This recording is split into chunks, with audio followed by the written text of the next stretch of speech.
Jawaban saya seperti itu. Sudah ada Pak Maksum?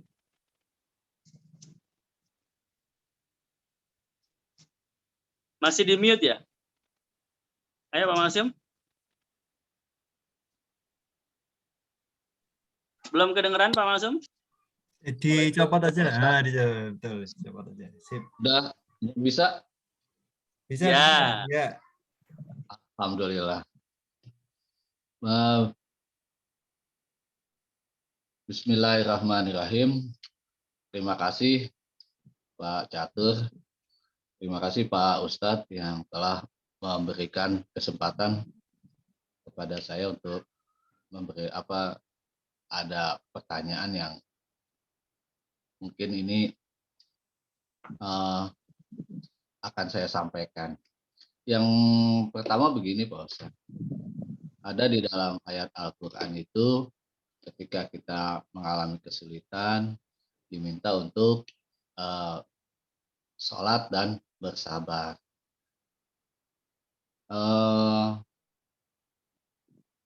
Pengertian dengan sholat dan bersabar ini yang seperti apa yang dimaksud dalam ayat tersebut, Pak Ustadz? Saya rasa pertanyaan saya cukup satu dulu, Pak Ustadz. Terima kasih. Ya. Tumben ini ya. Biasanya borongan. Baik, jadi teman-teman sekalian, ista'inu bisabri wassalat ya. Jadikanlah sabar dan sholat itu sebagai jalan kita untuk meminta kepada Allah ya. Wasta'inu bisabri wassalat wa innaha lakabiratan illa 'alal khashiyin. Nah, teman-teman sekalian, jadi untuk ayat tersebut maksudnya begini ya. Yang saya pernah dengar ini ya, karena tafsir itu kan luas. Sholat yang dimaksud di situ adalah sholat hajat.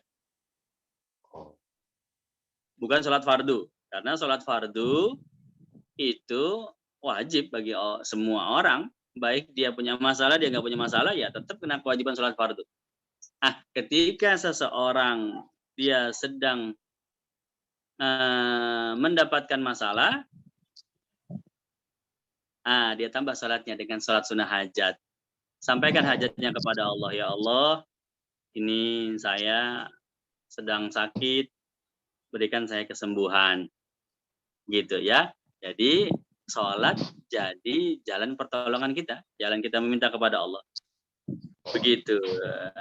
Nah, sudah kita minta dengan sholat, kita yakinkan dalam hati kita, Allah pasti bantu. Cuma pada waktu yang tepat menurut Allah, bukan menurut kita. Ya. Nah, selama menunggu waktu tersebut, kita bersabar. Gitu. Jadi kalau orang nggak sabar, mana ini? Ya, kok saya nggak dibantu-bantu? Begitu. Sholatnya tetap dikerjakan terus, ya. Sholatnya tetap dikerjakan terus setiap hari. Jangan sholat cuma sekali terus nunggu jawabannya. Ya, sholat terus sampai kita mendapatkan jalan keluar dari Allah Subhanahu Wa Taala. Jadi sholat di situ salah satu tafsirannya adalah sholat sunnah hajat. Ketika kita membutuhkan pertolongan dari Allah Subhanahu Wa Taala. Kemudian ada tafsiran yang lain bahwa orang-orang yang menjaga kekhusyuan dalam sholat, menjaga kesempurnaan sholat, itu salah satu jalan pertolongan Allah. Ya, ini juga ada di kitab apa ya, saya lupa ya. Kalau nggak salah ini ya, kitabnya Habib Sa'ad Al-Idris itu. menyempurnakan sholat termasuk salah satu cara untuk mengundang pertolongan Allah.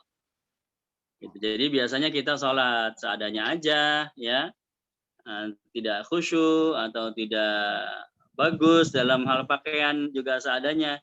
Cobalah kita pakaiannya rapi, bersih, ya. Lengan panjang sama lengan pendek itu beda loh. Adabnya di sisi Allah itu, ya.